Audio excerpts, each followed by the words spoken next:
Судството не може да биде подолу од тоа што е. Ова е констатација на председателот на државата Стево Пендаровски, дадена во интервју за неделникот Фокус, во кој тој наведува дека и нема потреба од тоа тој лично да дава оценка за правосудството, туку дека тоа го прават граѓаните.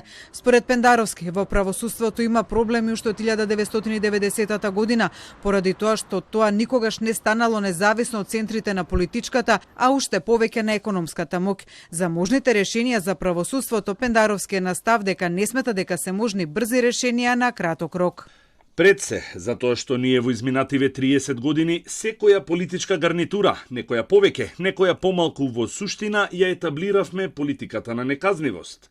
Не постои висок функционер што завршил в затвор додека неговите се на власт. Нема судија или обвинител што завршил в затвор во време кога е перцепиран како судија од нашите тефтерчиња.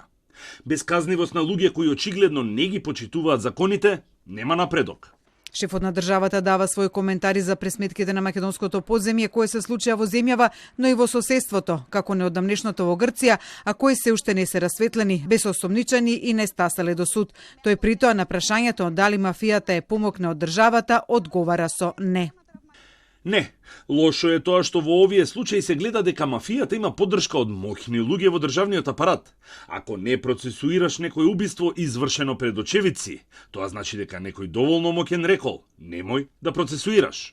Инаку, кога станува збор за реформите во правосудството, Пендаровски вели дека во 2016 година, кога се зборувало за спроведување на процес на ветинг, од Европа стигнало предупредување за лошото искуство на Албанија со ветингот во судството и оти не треба да се размислува во таа насока. Пендаровски денес се настав дека да се направил ветингот, тој можеби ќе дал некакви резултати, веројатно, како што вели, подобри од сегашните.